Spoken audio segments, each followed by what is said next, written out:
What's going on, fellow gamblers? Welcome back to Straight Ass, where every single day is a losing day. No, I'm playing. Slumping right now, though, guys. But in today's video, I do have 3 official plays. Hopefully, we can get back on track. Of course, guys, this little cursed giveaway. I haven't had a winning day since this giveaway thing. I'm still going to do it, of course. So, like the video, comment down below. And if we have a winning day, which, feels like impossible at this point, I will give out 25 bucks, though. So, yeah, make sure to do that. Enter yourself in the giveaway. And with that being said, guys, let's get into the dreadful little recap that I do. Okay, guys, getting into the recap. I'm going to recap the losers first because that's the type of vibe that I'm in right now.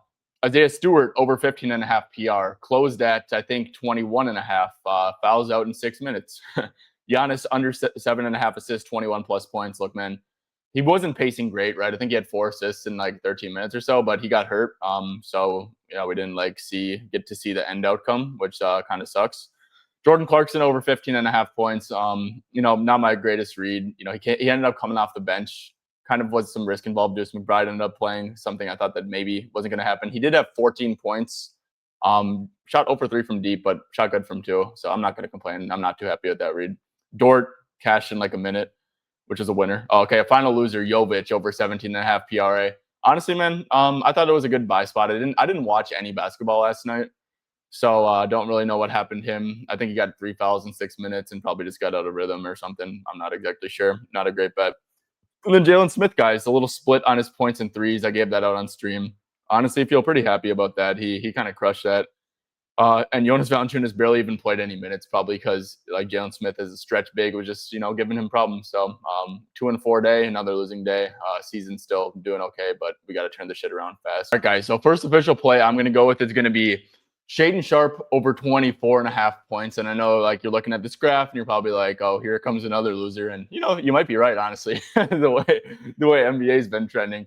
But look, man. So Jrue Holiday is doubtful with his calf injury. I don't expect them to like rush a calf. We all know what playing on a sore calf can do, especially for like an older player, right? And the Blazers literally have Dame Lillard on the team, right? So you think that they're going to be careful with him. So he is doubtful. Really don't think he plays here. Last game without Jrue, Shaedon. So the big thing without Jrue, well, there's 2 big things. One of them is he played 39 minutes.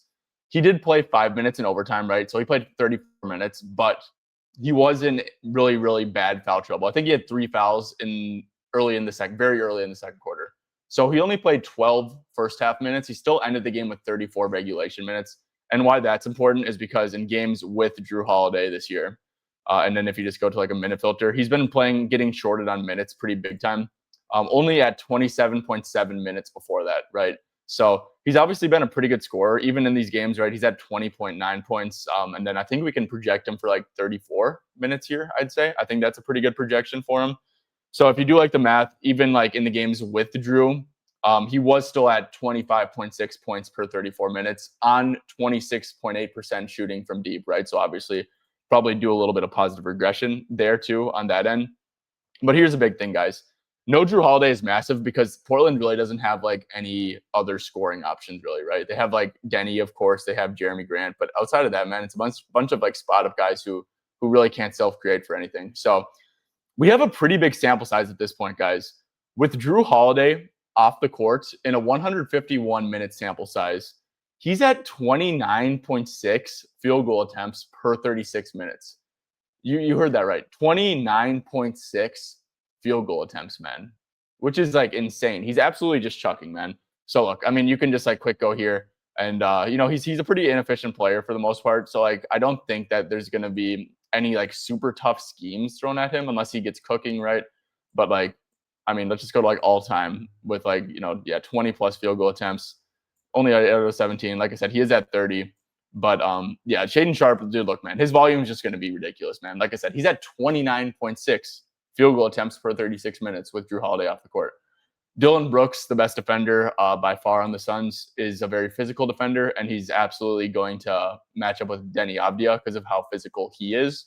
So, yeah, man, I mean, he might see a little bit of Ryan Dunn, a little bit of Con Gillespie. I still think those are matchups he can take advantage of. I'm not going to sit here and say the Suns' defense is bad. They're definitely not. But just like with like how inefficient Shaedon typically is, right? He in my opinion, he's not a guy that you you need to like slow down unless he like really gets cooking. But of course, if he gets cooking and is efficient, then he's probably going to go over this line anyways. So yeah, like I said, might seem kind of high, man, but this dude is just like legitimately chucking like crazy without Drew. So yeah, he had 36 points last game, guys, despite shooting 12 for 32. He missed 20 shots and still had 36 points. So yeah, it's ridiculous. He's just getting up so many damn shots. He got to the stripe 11 times too, man. I mean, guys, 11 free throws and 39 field goal attempts last game. First game without Drew. So I mean, yeah, he's getting up crazy volume, man. And guys, real quick, of course, I did lock this in on Novig. Saved like, I think best price in market was minus 118 when I gave this out. And I got it for minus 112. And of course, guys, we're playing this a little bit early on Novig. It's peer-to-peer. You won't get limited, of course, unlike other sports books. So yeah, man, I mean, I saved $6 because I'm $100 better. Might not sound like a lot to you guys, but I mean, you do that over time on like a very, very large sample size. And sometimes it's more than 6 cents that you're saving. Look, man, that's the perks of using Novig. So I highly recommend getting on it. You can use my code BETTIN. That's BETTIN. They'll give you a free 50 to play with once you deposit and spend $5 there. All right, guys. So second official play. I have 2 plays in the Laker game, actually, which is cool. But I'm going with Lauri Markkanen under 26.5 points. So look, man, this is his second. You can look back and see what lines closed at. This obviously is closed at 27.5 last game against the Bulls.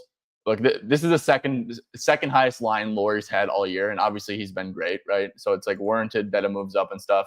But the way I see it, man, I think this is a pretty nice sell spot. So I've been noticing a trend with the Jazz for a couple years, and there's some good numbers to back it up, and I'll show some of it this year. But the Jazz have crazy home road splits as a team. The Jazz at home are 12th in net rating. They have a 4.5 net rating. On the road, they go down to 29th, right? They're 29th in road net rating at minus 16.1. So look, man, this team is like very competitive at home. They're not competitive whatsoever on the road. And I think that matters, man. I mean, the Lakers are a pretty damn good team. It seems like they're getting LeBron back. I think that the Lakers in LeBron's debut will come out like pretty locked in. They're going to play hard. We do have a 12.5 point spread here. So obviously there's some outs in terms of blowout. And obviously, guys, like I said, is the Jazz go, Lauri goes. So look, man, he's averaging 35.1 points at home this year, which is just crazy. He's averaging 25.3 on the road. So definitely sees like a slight decrease there. But look, man, I think there's a lot to like about this Lauri under. So obviously you have the home road splits going on just for like the Jazz as a team, kind of for Lauri too. But look, so Lakers, so the Jazz are like an off-ball screen offense. They're kind of, the Warriors are an off-ball screen offense. So are the Jazz.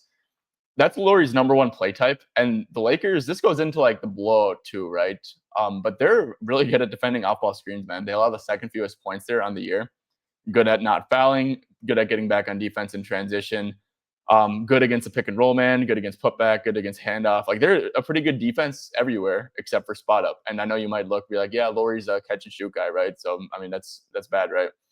Here's the thing, man. Lauri Markkanen has the lowest spot up frequency on the team because he's a high usage player, right? So JJ Redick, honestly, like he does kind of do a lot of game planning against top options, and especially like the one way the Lakers lose this game is if they let Lauri get off. So I do think that they're going to game plan for Lauri, especially just with how damn good he's been playing, right? And they're already good at defending off-ball screens to begin with. They're already good at defending everything but spot up. And like I said, Lauri has the lowest spot up frequency on the team. So yeah, man, I just think this is like a really good sell high spot. I think there's a lot of outs for this to go wrong, whether it's like they do have a really good game plan in place, whether it's the Jazz get absolutely killed, we get the Lakers locked in, a good crowd in crypto tonight with LeBron debuting. And yeah, I think that a lot needs to go right for Lauri to get 27 points here. And of course, I am aware that he is averaging a shit ton of points this year. With that being said, man, I think it's a good sell spot. I don't envision Lauri, ending the year at 30 points per game. I think I envision him ending the year around like 26 or so. So yeah, I think it's a good sell high. I think it's a tough matchup. Really like this Lauri Markkanen under 26.5 points. And let's go on to the next play in LA. I am going to go with Rui Hachimura over 1.5 3-pointers made. Obviously, guys, if you've listened to a few of these videos, one of my favorite things to do is to take a catch and shoot guy against the Lakers or against the Jazz. And obviously, guys, Rui has Marcus Smart, or not Marcus Smart. Well, he does have Marcus Smart. He's probably going to have LeBron, Reeves, and Luka here. 3 guys with a lot of gravity. Three guys that are going to be able to beat their man off the dribble to force them to pass out. And the Jazz already allow the most catch and shoot stuff, man. So the shot quality here for Rui is going to be like insane, man. So on the year, man, he's shooting really good. He is over an 11 out of 13. I don't really care too much about that. Let's go back to last year. Let's do games with Luka, with Reeves, and then with LeBron.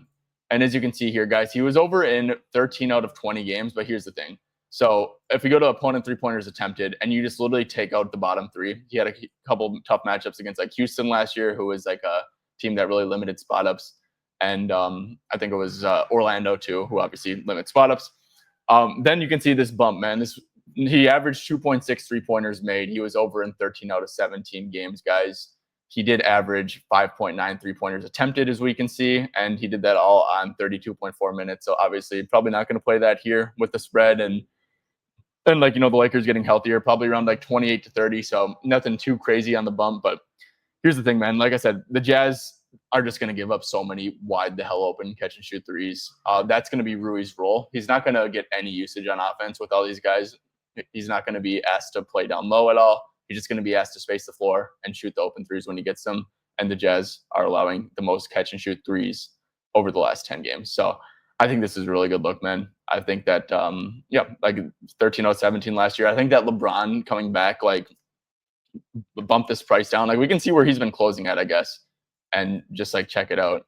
He closed at plus 100. But here's the thing: LeBron being back, I think, is actually like really good for this, just because, you know, he's going to generate very, very high quality looks.